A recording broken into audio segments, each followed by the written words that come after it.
जिम्मेदारी संग नारी भर रही उड़ान, ना कोई शिकायत ना कोई थकान। नमस्कार, मैं ऊर्जा ठाकुर हिमाचल 362 से आपके लिए लाई हूँ सखी प्रोग्राम। इसमें मैं आपको मिलवाऊंगी उन महिलाओं से जो अपनी फैमिली लाइफ के साथ साथ अपने प्रोफेशन में भी आगे हैं। तो आज हमारे स्टूडियो में मौजूद है मिसेस सविता ठाकुर जी, जो कि पेशे से एक बैंकर हैं। तो सविता जी, बहुत बहुत स्वागत है आपका हमारे सखी प्रोग्राम में। थैंक यू ऊर्जा जी। पहला प्रश्न आपसे ये है कि आप अपने परिवार में बताएं कौन कौन आपके परिवार में है और आपका जन्म कहाँ हुआ। ऊर्जा जी, बेसिकली मैं डिस्ट्रिक्ट कांगड़ा से हूँ। डिस्ट्रिक्ट कांगड़ा में तहसील नूरपुर में छोटा सा गांव है मिंता, वहाँ से हूँ। और फैमिली में मेरे मम्मी पापा हैं और सिस्टर हैं और ब्रदर हैं, जो कि दोनों वेल सेटल्ड हैं। जी, तो मेरा दूसरा प्रश्न आपसे ये है कि बचपन से लेके करियर तक का आपका कैसा सफ़र रहा। उम्दा जी, मेरे फादर आर्मी में थे, तो मेरा जन्म तो वैसे जोरहाट असम में हुआ है, लेकिन मेरी क्वालिफिकेशन और अपब्रिंगिंग जो है वो मेरी मिंता में गांव में हुई है, क्योंकि मेरे मदर वर्किंग थे। तो बचपन में जो मेरा स्कूल था वो टैगोर मॉडल स्कूल था। उसके बाद +1 +2 में मैंने नॉन मेडिकल ऑप्ट किया, वो गवर्नमेंट सीनियर सेकेंडरी स्कूल, क्योंकि उसके बाद जो दूर था थोड़ा, मतलब कांगड़ा, डिस्ट्रिक्ट कांगड़ा में, और वही स्कूल था। और ग्रेजुएशन मैंने वजीर राम सिंह गवर्नमेंट कॉलेज देहरी से की है। उसके बाद जैसे था कि क्वालिफिकेशन के लिए ज़रूरी है कि जब आपने बीएससी कर ली है तो आपको बीएड भी करनी है, क्योंकि इस एक मतलब टीचिंग का ऑप्शन, एक करियर का ऑप्शन बन जाता है। तो मैंने बीएड की जम्मू यूनिवर्सिटी से।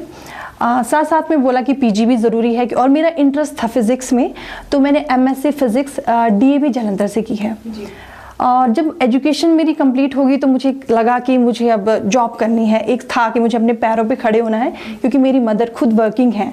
तो उनको देख के लगा कि नहीं, वर्किंग होना चाहिए एक लेडी को अपना स्पेस ढूंढने के लिए। तो मैंने स्कूल में अप्लाई किया और मैंने स्कूल में टीचिंग भी की।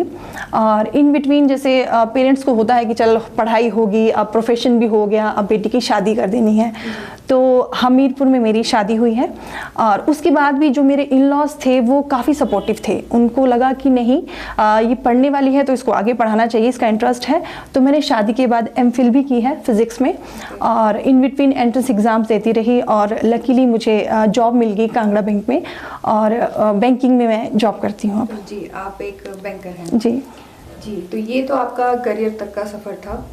तो जैसे आपने करियर में बताया कि मैं स्कूल में, कॉलेज में पार्टिसिपेट, तो आपकी कुछ एक्टिविटीज़ होती थी जिसमें आपका इंटरेस्ट था, जैसे को करिकुलर एक्टिविटीज़ रहती हैं, स्पोर्ट्स हो गया, सिंगिंग हो गया, डांसिंग हो गया, तो उसमें आपका क्या रहता था? नहीं, करिकुलर एक्टिविटीज़ में तो मैं बहुत पार्टिसिपेट करती थी। जैसे मुझे स्पोर्ट्स में बहुत इंटरेस्ट था, बैडमिंटन खेलती थी, खो खो खेलती थी। और जैसे कॉलेज में जब आई तो उसके बाद डांस में मेरा इंटरेस्ट हुआ, सिंगिंग कंपटीशन वगैरह में पार्टिसिपेट ज़रूर करती थी मैं। जी, तो मुझे थोड़ा आपके बारे में सुनने के आया है कि आप अच्छा गा लेती हैं। तो बीइंग हिमाचली, मैं आपको बिल्कुल इस चीज़ के लिए बोलूँगी कि आप 2 लाइनें आप फोक सॉन्ग के गाएं हमारे व्यूअर्स के लिए। कोशिश करती हूँ। जी बिल्कुल बिल्कुल। एक हिमाचली फोक सॉन्ग है उमजा जी, जिसमें एक वाइफ अपने हस्बैंड को चूड़ियों के लिए रिक्वेस्ट करती है, वो मैं सुनाना चाहती हूँ। कुछ सैलड़ियाँ कुछ पीलड़ियाँ हो, लई बंजारा या ढोला ले दे बंगड़ियाँ। कुछ सैलड़ियाँ कुछ पीलड़ियाँ हो, लई बंजारा या ढोला ले दे बंगड़ियाँ। बावा मोटड़ियाँ बंगा छोटड़ियाँ हो, 100 दिया बिक दिया 4, लई दिंगा बंगड़ियाँ। कुछ सैलड़ियाँ कुछ पीलड़ियाँ हो, लई बंजारा या ढोला ले दे बंगड़ियाँ। कुछ सैलड़ियाँ कुछ पीलड़ियाँ हो, लई बंजारा या ढोला ले दे बंगड़ियाँ। बावा मोटड़ियाँ बंगा छोटड़ियाँ हो, 100 दियां बिक दियां चार लई देंगा बंगड़ियां। Thank you. बहुत ही शानदार, बहुत ही शानदार। Thank you. ऐसा लग ही नहीं रहा था कि अभी मैं स्टूडियो में बैठी हूँ, ऐसा लग रहा था कहीं सॉन्ग सुनने गई हूँ। तो जी सविता जी, जैसे कि आपने बताया कि मेरी फैमिली का पूरा सपोर्ट रहा। बिल्कुल जी। तो मैं ये जानना चाहती हूँ कि आपकी जो इंस्पिरेशन थे वो कौन थे? मेरी इंस्पिरेशन मेरे मदर फादर थे, हैं मतलब, क्योंकि मैंने अपनी मदर को देखा था, वो एक वर्किंग लेडी थी और हम जॉइंट फैमिली में थे। मेरे दादा दादी बुजुर्ग थे, तो वो बच्चों को भी देखती थी और अपने मतलब इन लॉज को भी संभालती थी। मेरे फादर जो थे वो आर्मी में थे, तो वो बहुत कम उनका आना जाना होता था, जैसे आपको पता है आर्मी लोगों की लाइफ कैसी होती है। लेकिन मेरी मदर ने वर्क फ्रंट में भी अपना पूरा दिया और अपना घर भी पूरा संभाला। तो उनको देख के मुझे लगता था कि कभी मैं भी अपनी मम्मी की तरह बनूं, कि जो अपने पैरों पे भी स्टैंड हैं और अपनी फैमिली को भी सपोर्ट करती हैं। इवन जैसे स्कूल में या कॉलेज में कुछ ऐसा मिस हैपनिंग या कुछ ऐसा हो जाता था कि हमारा मोरल डाउन हो जाता था, तो मेरी मदर हमेशा मुझे पॉजिटिविटी के बारे में बताती थी और मतलब मोटिवेट करती थी। और मैं एक चीज़ बताना चाहूँगी कि मेरे फादर जो थे वो हमारे साथ इतना नहीं रह पाते थे, क्योंकि उनकी मतलब पोस्टिंग कहीं कहीं होती थी, बहुत दूर होती थी। लेकिन उन्होंने अपने बच्चों के साथ एक कांटेक्ट नहीं तोड़ा। उस टाइम इतने मोबाइल्स नहीं थे, लैंडलाइन थे, तो लैंडलाइन पे बात होती थी, बट वो वहाँ पे लेटर्स लिखते थे। आप इमेजिन नहीं करोगे, वो बोलते थे कि मुझे लेटर लिखो। हम जैसे इंग्लिश में लेटर लिखते थे, वो दोबारा उस लेटर को करेक्शन करके भेजते थे कि मैंने बोला कि क्या है, बोले नहीं कोई बात नहीं। वो हमें टेंस सिखाते थे, इंग्लिश के बारे में बताते थे और मोटिवेटेड स्टोरीज बताते थे हमें कि कैसा होना चाहिए, लेटर्स के थ्रू। हाँ, लेटर्स के थ्रू बताते थे। और जब वो घर आते थे तो उनका पूरा ये होता था कि बच्चों के साथ टाइम स्पेंड करना है, और इवन अपने मम्मी पापा के साथ, मतलब मेरे दादा दादी के साथ भी वो उतना ही टाइम स्पेंड करते थे। तो हमने ये देखा कि जैसे एक फैमिली लाइफ क्या होती है। तो इसलिए मुझे ये था कि जब मैं भी शादी करूंगी तो एक जॉइंट फैमिली हो जहाँ पे मैं एडजस्ट हो सकती हूँ, क्योंकि मैंने अपनी फैमिली में देखा है कि कैसे लोग एक दूसरे को सपोर्ट करते हैं और जॉइंट फैमिली बहुत ज़रूरी है। ये मुझे ऐसा लगता है। जी बिल्कुल। आजकल की जो जनरेशन्स है वो न्यूक्लियर फैमिलीज़ को ज़्यादा तवज्जो देती हैं, लेकिन सविता जी आपसे बातें करके मुझे ऐसा लग रहा है कि ऐसा नहीं है कि जो आजकल की लड़कियां हैं, जो आजकल की जनरेशन्स हैं, वो जॉइंट फैमिली में पार्टिसिपेट नहीं कर सकती या एडजस्ट नहीं कर सकती, ऐसा बिल्कुल नहीं है। जी तो सविता जी, अभी आपकी जैसे हमने इसके बारे में जाना, तो मेरा नेक्स्ट सवाल आपसे ये है कि जैसे अभी आप फैमिली लाइफ और अपनी प्रोफेशनल लाइफ को बैलेंस कर रही हैं बहुत अच्छे तरीके से, तो कृपया करके हमारे व्यूअर्स को बताइए कि किस तरह से आप अपना टाइम मैनेज करती हैं, क्या आपका डेली का रूटीन रहता है? ओमजा जी, इसके लिए तो मैं पहले ये कहना चाहूँगी कि एक हमारी प्रोफेशनल लाइफ है और एक हमारी प्राइवेट लाइफ है, जो हमारी पर्सनल लाइफ है। इन दोनों में एक जो फीमेल है, क्योंकि हम फीमेल की बात कर रहे हैं, उसको एक स्पेस दे के रखना चाहिए। कि जैसे मैं ऑफिस में काम करती हूँ 10 to 5, तो मैं 10 to 5 अपने घर के बारे में नहीं सोचती हूँ, घर की परेशानियों के बारे में नहीं सोचती हूँ। लेकिन जब मैं ऑफिस से आ जाती हूँ तो मेरा पूरा टाइम अपनी फैमिली मेम्बर्स के लिए, अपने बच्चों के लिए रहता है।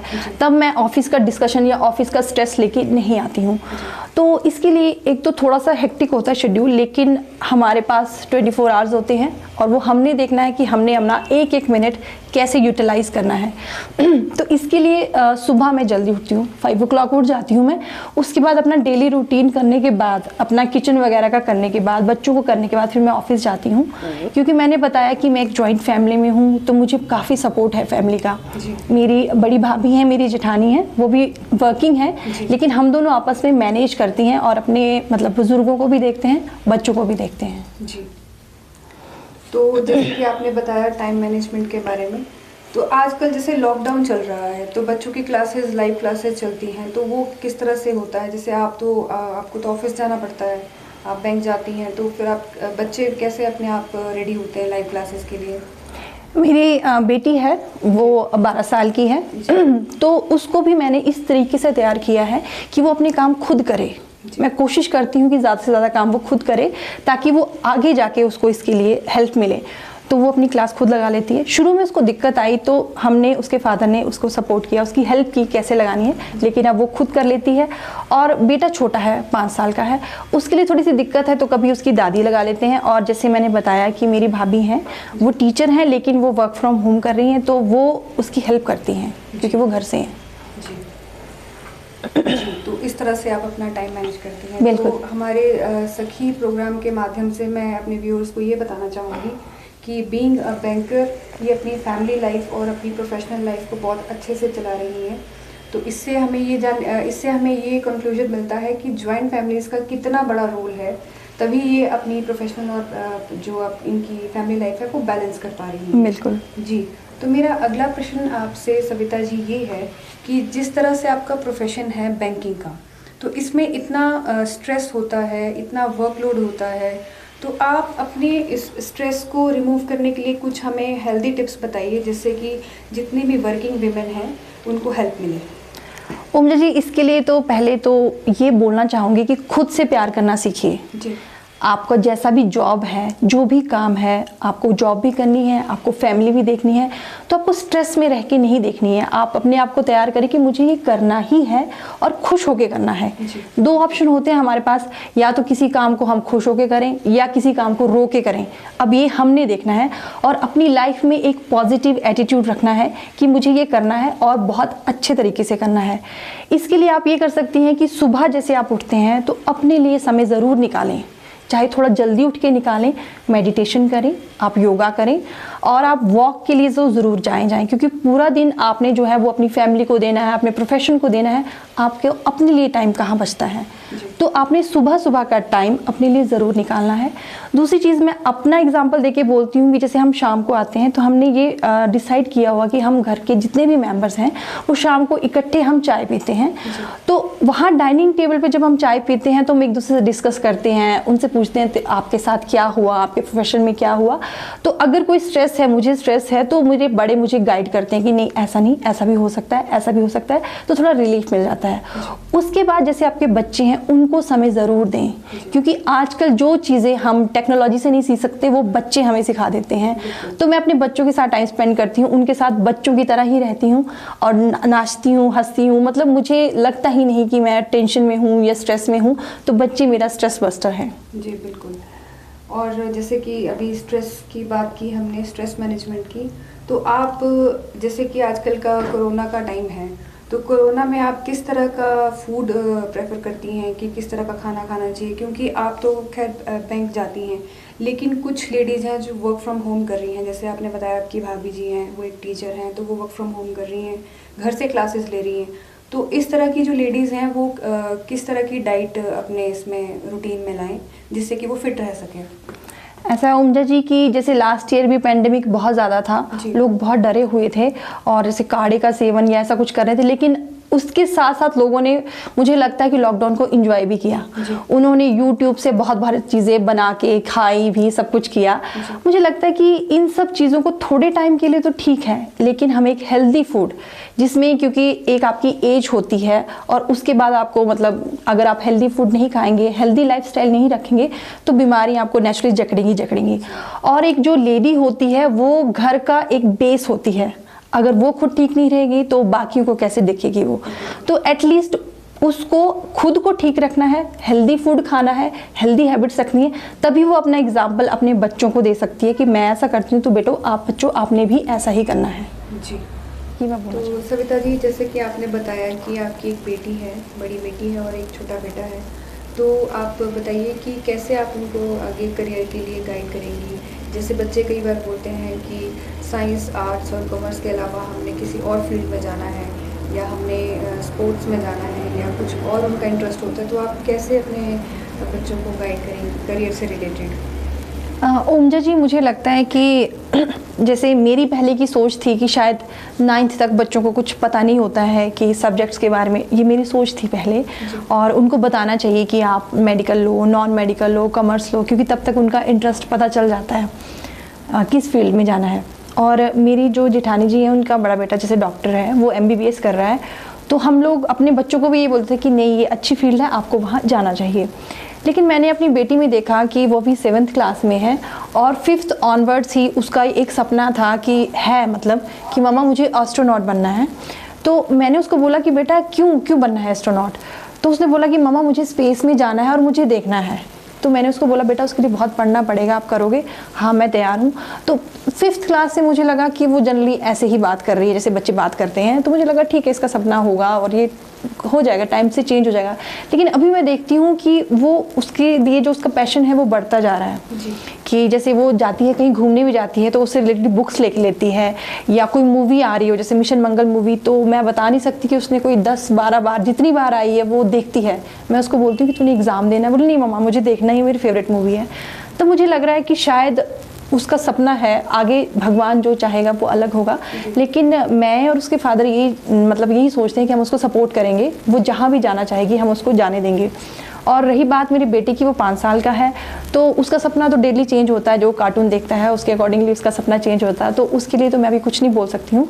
लेकिन हाँ, मैं ये ज़रूर बोलना चाहूँगी कि अपने बच्चे की जो उसका स्ट्रेंथ है, पेरेंट्स को देखनी चाहिए कि उसकी स्ट्रेंथ किस में है। कि हो सकता है कि बच्चे को मैथ्स नहीं आ रहा है और हम उसको बोलें कि नहीं तू मेडिकल में ही, तू नॉन मेडिकल में जा, तू इंजीनियरिंग कर, तो बच्चे को कोप अप नहीं कर पाता है।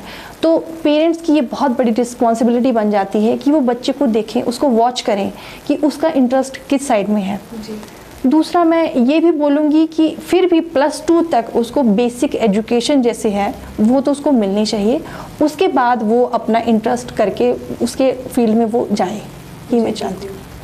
सविता जी, जैसे कि आपने बताया, तो मैं इस शो के माध्यम से सभी व्यूअर्स के लिए ये कहना चाहूँगी कि इस तरह के पेरेंट्स अगर हमारे हिमाचल प्रदेश और पूरी देश में अगर रहेंगे तो आगे बच्चियों को आगे आने से कोई नहीं रोक सकता। तो सविता जी, जैसे कि आपने बताया कि आपकी बेटी एस्ट्रोनॉट बनना चाहती है, तो आपका कुछ पर्सनल ऐसा इंटरेस्ट है कि मेरी बेटी ये बने? नहीं, मेरा पहले था क्योंकि मुझे खुद में था कि मुझे डॉक्टर बनना है, लेकिन ड्यू टू सर्कमस्टांसेस नहीं बोल सकती, मैं गांव में थी, तो गांव में वहाँ पे आप मतलब मान सकते हैं कि मेडिकल की फैसिलिटी नहीं थी, सिर्फ नॉन मेडिकल ऑप्शन था, तो मुझे वो ऑप्शन करना पड़ा। और फिर मेरा इंटरेस्ट फिजिक्स में हुआ, जैसे मुझे टीचर्स अच्छे मिलते गए तो मेरा इंटरेस्ट फिजिक्स में हुआ, तो वो एक अलग स्ट्रीम चली गई। लेकिन जहाँ तक बेटी का सवाल है, तो मुझे था कि वो डॉक्टर बने, लेकिन नहीं, अब उसका सपना उसको बोल भी दें तो उसका एक सपना है, तो मैं उसको मतलब उसको करना नहीं चाहती कि तू यही बन, उसमें मैं फोर्स नहीं करना चाहती। तो आपके जैसे हस्बैंड हैं, तो उनका कोई सपना हो अपने बच्चों के रिलेटेड कि वो या मेरी बेटी ये बने, या उनका कुछ ऐसा पर्सनल पॉइंट ऑफ व्यू है ऐसा कि मेरी बेटी ये बननी चाहिए, या वो भी उसको सपोर्ट करते हैं? वो भी उसको पूरा सपोर्ट करते हैं, वो रादर वो थोड़े ज़्यादा खुले विचारों के हैं। उनको ये लगता है कि बच्चों को उड़ने देना चाहिए, उनको अपना स्पेस ज़रूर मिलना चाहिए, हम पीछे से उनको सपोर्ट करेंगे, बच्चे आगे जाएं जी, ये मानते हैं वो। तो बहुत अच्छा लगा ये जान के, और मैं बहुत प्राउड फील कर रही हूँ आज इस शो में कि आपके जैसे पेरेंट्स भी हमारी इस समाज में हैं जो लड़कियों को इतना सपोर्ट कर रहे हैं और इतना फ्रीडम दे रहे हैं ताकि वो भी अपने पंख फंसा सकें। तो सविता जी, थोड़ा सा बताइए कि how to be successful woman. मुझे सबसे पहले तो एक लेडी फीमेल को सक्सेसफुल लाइफ में होने के लिए उसको सेल्फ कॉन्फिडेंस होना बहुत ज़रूरी है। उसको खुद में विश्वास होना चाहिए कि वो कुछ भी कर सकती है लाइफ में। आजकल आपने देखा है कि गाड़ियों तो दूर, लड़कियां हवाई जहाज़ भी चला रही हैं। तो एक लेडी चाहे जिस भी फील्ड में है वो वहाँ पे जाके अपना बेस्ट दे और अपने आप को किसी से कम ना समझे कि वो एक लड़की है या एक औरत है तो वो ये नहीं कर सकती है, ऐसा ना सोचे। क्योंकि एक हिडन पावर्स होती हैं औरत में जो कि शायद गॉड ने दी हैं। कई बार हम लोग सोचते हैं कि हम नहीं कर सकते हैं, लेकिन हम वो कर सकते हैं। तो एक तो बात है कि उसको सेल्फ कॉन्फिडेंट होना बहुत ज़रूरी है। दूसरा, उसको एक टाइम मैनेजमेंट आना चाहिए कि उसका जो टाइम है वो अपने लिए भी दे, अपने बच्चों के लिए भी दे और प्रोफेशनली भी दे, और जो घर में और मेंबर्स हैं उनको भी वो अपना टाइम दे। ऐसा ना बोले कि मुझे टाइम की कमी है या मैं बहुत बिज़ी हूँ, ये चीज़ तो होनी नहीं चाहिए अगर आपने सक्सेसफुल सच में होना है। तीसरी बात मैं ये बोलना चाहूँगी कि आजकल जो आपको पता है कि टेक्नोलॉजी बहुत वास्ट हो गई है और डे टू डे चेंज हो रही है, तो एक लेडी को ही नहीं मतलब हर ह्यूमन बीइंग को अपडेट रहना बहुत ज़रूरी है हर चीज़ में। और मैं ये जानती हूँ कि सीखने की कोई उम्र नहीं होती है। हम जब भी चाहें हम सीख सकते हैं, और जिससे भी मौका मिले हमें सीखना चाहिए। आप बिलीव नहीं करोगे कि मेरी बेटी 12 साल की है और मैं उससे सीखती हूँ चीज़ें कि बता ये कैसे करना, ये कैसे करना, और मुझे बताती है वो। तो मैं कभी शर्म महसूस नहीं करती कि मैं इससे पूछूं, या अपने प्रोफेशनली भी जब मुझे कुछ नहीं पता चलता है तो मैं पूछने में शर्म महसूस नहीं करती, क्योंकि मुझे ये लगता है कि सीखने की उम्र नहीं कोई भी होती। पूछने से बेटर है कि हम ये सोच लें कि हमें नहीं आता है तो छोड़ दें, इससे अच्छा है कि हम पूछ लें और हम सीखें। जी बिल्कुल, इसमें तो कोई दो राय नहीं है। जी थोड़ा सा बताइए कि how to be successful woman. जी सबसे पहले तो एक लेडी फीमेल को सक्सेसफुल लाइफ में होने के लिए उसको सेल्फ कॉन्फिडेंस होना बहुत ज़रूरी है।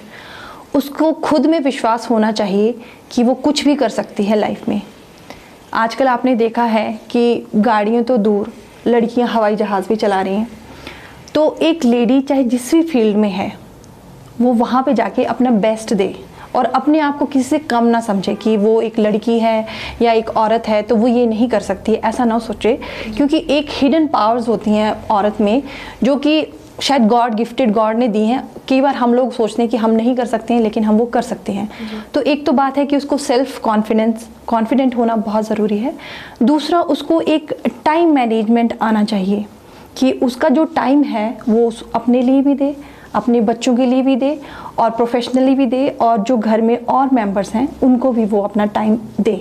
ऐसा ना बोले कि मुझे टाइम की कमी है या मैं बहुत बिज़ी हूँ, ये चीज़ तो होनी नहीं चाहिए अगर आपने सक्सेसफुल सच में होना है। तीसरी बात मैं ये बोलना चाहूँगी कि आजकल जो आपको पता है कि टेक्नोलॉजी बहुत वास्ट हो गई है और डे टू डे चेंज हो रही है।